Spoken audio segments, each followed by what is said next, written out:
Hi friends, I am Engineer Vimal from Delta Builders. இன்றைக்கி வந்து பார்த்திங்கன்னா நம்ம தஞ்சாவூரில் உள்ள ஒரு சைட்டில் தான் இருக்கோம். இந்த சைட்டில் வந்து பார்த்திங்கன்னா நம்ம ரிப்பேர் ஒர்க் வந்து பண்ணியிருக்கோம். இந்த ரிப்பேர் ஒர்க் வந்து பார்த்திங்கன்னா நான் உங்களுக்கு ஃபுல்லாக காமிக்க போகிறேன்.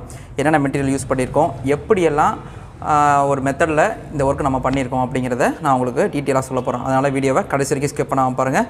வாங்க, லெட்ஸ் கெட் ஸ்டார்டட்.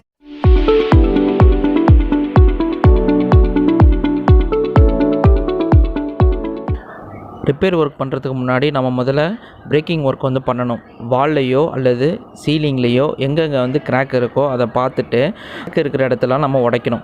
இது உடைக்கிறப்ப எல்லோரும் பண்ணுற தப்பு வந்து என்னென்னா, சில பேர் என்ன பண்ணுவாங்க, அந்த கிராக் இருக்கிற இடத்துல மட்டும் உடைப்பாங்க. உடைச்சிட்டு அந்த இடத்துல மட்டும் பிளாஸ்டிங் ஒர்க்கோ இல்லை இந்த காங்க்ரீட் அப்ளையிங் ஒர்க்கோ பண்ணிவிட்டு அதை ரிப்பேர் பண்ணிவிடுவாங்க. இன்னும் சில பேர் வந்து என்ன பண்ணுவாங்கன்னா, அந்த கிராக் இருக்கிற இடத்துல மட்டும் உடைக்காமல் ஃபுல்லாகவே, அதாவது கிராக் வந்து ஒரு இடத்துல இருக்குன்னா அது சுற்றி ஒரு 5 அடி 6 அடி வரைக்கும் ஃபுல்லாக ஒரு ரூம் எடுத்தாங்கன்னா ரூம் ஃபுல்லாகவே உள்ள சீலிங்கில் வந்து உடச்சிருவாங்க.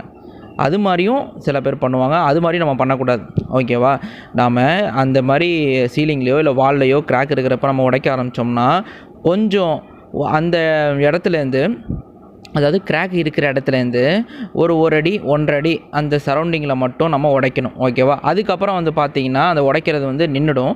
அதாவது கிராக்கு எந்த அளவுக்கு டெவலப் ஆகிருக்கோ அந்த அளவுக்கு நம்ம தட்ட வந்துக்கிட்டே இருக்கும், ஓகேவா? இது பார்க்காம நாம் ரொம்பவே வந்து பிரேக் பண்ணோம்னா ஃபுல்லாகவே வந்துட்டு நம்ம பிரேக் பண்ணுற மாதிரியும் ஆகிடும், ஓகேவா? அதனால் அதை கன்சிடர் பண்ணிக்கிட்டு எங்கே கிராக் இருக்கோ, கிராக் எவ்வளோ தூரம் டெவலப் ஆகிருக்கு அப்படிங்கிறத ஃபஸ்ட்டு அனலைஸ் பண்ணி உடைக்க ஆரம்பித்தோம்னா இந்த ஒர்க்கு உண்மையில் நல்ல ஒர்க்காக இருக்கும். இந்த ரிப்பேர் ஒர்க்கில் நான் உங்களுக்கு என்னென்ன மெட்டீரியல் யூஸ் பண்ணினேன் அப்படிங்கிறத டீட்டெயிலாக சொல்ல போகிறேன். இந்த ரிப்பேர் ஒர்க் வந்து பார்த்திங்கன்னா சீலிங்கை ரிப்பேர் பண்ணுற ஒர்க்கு தான்.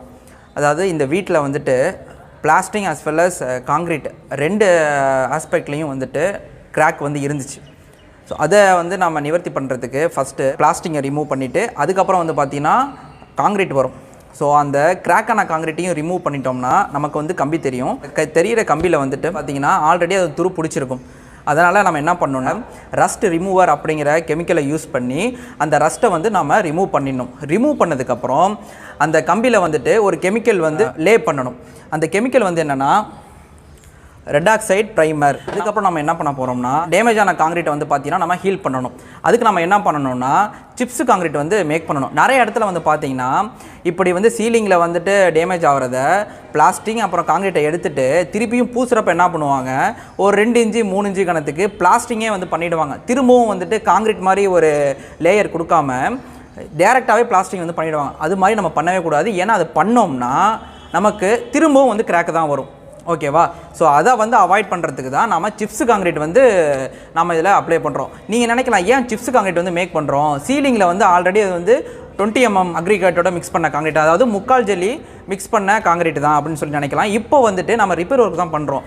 ஸோ அந்த ஒர்க்கில் நாம் திரும்பவும் 3/4 ஜல்லியை யூஸ் பண்ணி நம்ம காங்க்ரீட் வந்து மேலே அப்ளை பண்ண முடியாது, ஓகேவா? ஸோ அந்த காரணத்துக்காக வேண்டி தான் நம்ம சிப்ஸ் ஜல்லியை யூஸ் பண்ணி நம்ம காங்க்ரீட் வந்து நம்ம பண்ணுறோம். ஸோ இது வந்துட்டு வந்து பார்த்தீங்கன்னா நல்லாவே ஒரு கிரிப்பாக வந்து பிடிச்சிக்கும். ஆஃப்டர் தட் வந்து பார்த்தீங்கன்னா நமக்கு கிராக் வராமல் அவாய்ட் பண்ணும், ஓகேவா?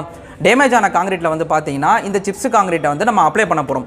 ஸோ இந்த சிப்ஸ் காங்க்ரீட் வந்து பார்த்தீங்கன்னா ஃபஸ்ட் லேயர், ஓகேவா? அதுக்கப்புறம் வந்து பார்த்தீங்கன்னா அதை ஹீல் பண்ணுறதுக்கு நம்ம பிளாஸ்டிங் பண்ண போகிறோம். அதுதான் வந்து பார்த்தீங்கன்னா செகண்ட் லேயர். இதை நீங்கள் எப்படி பண்ணலாம்னா ஈஸியாக புரிஞ்சுக்கலாம், ஓகேவா? இதில் ஃபஸ்ட்டு இருக்கிறது வந்து பார்த்தீங்கன்னா பிளாஸ்டிங், அதுக்கு மேலே வந்து பார்த்தீங்கன்னா காங்க்ரீட், ஓகேவா? ஸோ அது மாதிரி நீங்கள் நினச்சிக்கலாம். இப்படி நம்ம பிளாஸ்டிங்கும் பண்ணுறோம்ல, அப்பையும் வந்து பார்த்தீங்கன்னா இந்த கெமிக்கல், அதாவது வாட்டர் ப்ரூஃபிங் கெமிக்கல், இது வந்து ஆயில் கெமிக்கலும் கூட. ஸோ இந்த கெமிக்கலை யூஸ் பண்ணி அதை வந்துட்டு நாம் ஹீல் பண்ணணும், ஓகேவா? ஸோ இப்படி தான் வந்துட்டு இந்த ரிப்பேர் ஒர்க் வந்து நம்ம பண்ணியிருக்கோம். இந்த ரிப்பேர் ஒர்க்கை ஃபுல்லாகவே வந்து ஒரு லைவ் பெர்ஃபார்மன்ஸாக நான் வந்து உங்களுக்கு காட்டுறேன். வாங்க வீட்டுக்குள்ளே போகலாம்.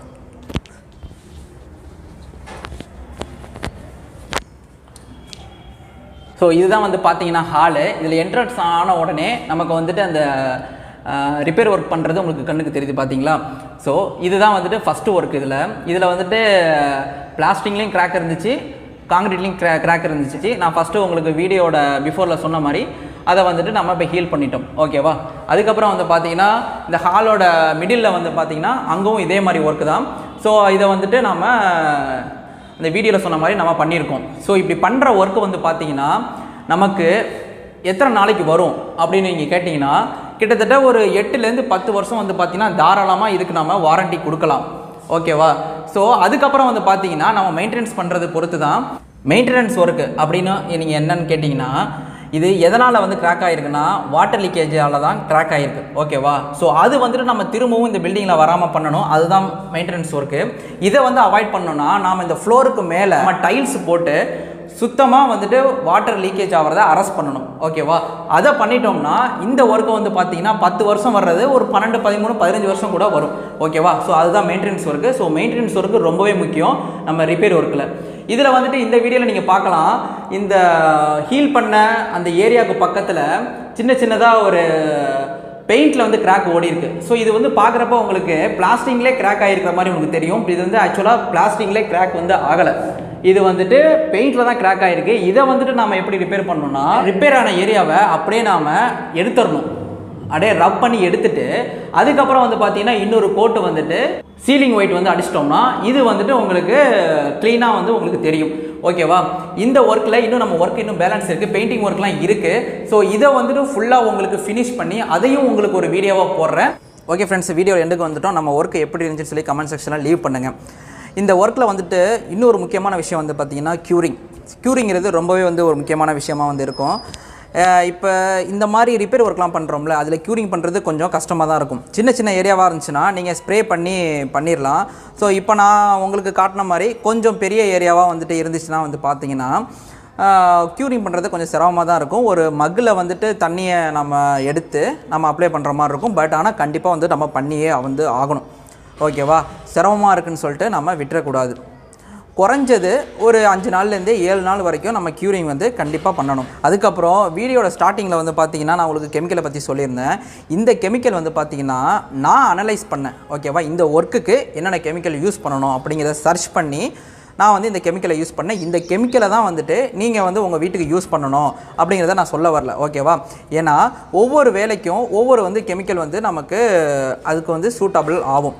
ஓகேவா. இதை வந்துட்டு நீங்கள் எப்படி தெரிஞ்சுக்கணும் அப்படின்னு வந்து பார்த்தீங்கன்னா, ஒரு சூட்டபிளான டெக்னீஷியனை வந்து நீங்கள் அரேஞ்ச் பண்ணி அது மூலமாக வந்து நீங்கள் என்னென்ன கெமிக்கல் வந்து யூஸ் பண்ணணும், என்னென்ன டைப் ஆஃப் ரிப்பேர் ஒர்க்குக்கு அப்படிங்கிறத நீங்கள் தெரிஞ்சுக்கலாம். அதுக்கப்புறம் இன்னொரு ரொம்ப முக்கியமான விஷயம் வந்து பார்த்திங்கன்னா, இந்த கெமிக்கல்லாம் நம்ம ரிப்பேர் ஒர்க்குக்கு அப்ளை பண்ணுறோம்ல, அதில் இந்த கெமிக்கல்ஸோட குவான்டிட்டிங்கிறது ரொம்பவே வந்து முக்கியம். சில பேர் நினச்சிப்பாங்க வாங்கிட்டு வர அந்த ரிப்பேர் ஒர்க் கெமிக்கல்ஸுக்கு பார்த்திங்களா, அது வந்து நிறையா நம்ம அப்ளை பண்ணோம்னா நமக்கு பில்டிங் வந்து இன்னும் நிறையா நமக்கு லைஃப் வரும் அப்படின்னு சொல்லிட்டு. பட் ஆனால் அது கிடையாது. நம்ம பழமொழியிலே சொல்லியிருக்காங்க, அளவுக்கு மீறினால் அமிர்தமும் நஞ்சு. ஸோ கான்செப்ட் தான் வந்து இங்கேயும். ஏன்னா வந்துட்டு பார்த்தீங்கன்னா இதெல்லாம் ஆயில் கெமிக்கல். ஓகேவா. இதை வந்துட்டு நாம் காங்கிரீட்டோட மிக்ஸ் பண்ணுறப்பெல்லாம் வந்து அதிகமாக கலந்துட்டோம்னா நம்ம யூஸ் பண்ணுற அந்த காங்கிரீட்டில் வந்துட்டு கிரிப்னஸ் வந்து இருக்காது. அந்த கம்பிக்கும் அந்த காங்கிரீட்டுக்கும் பிடிக்கிற கிரிப்னஸ் இருக்குது பார்த்தீங்களா, அது வந்து இருக்காது.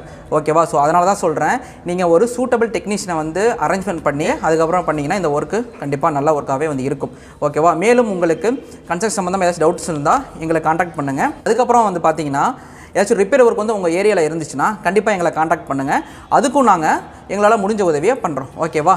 நெக்ஸ்ட் வீடியோவில் இதோட பெட்டராங்கனோட நான் உங்களை மீட் பண்ணுறேன். Until then, stay tuned with Delta Builders. Bye bye. See you then.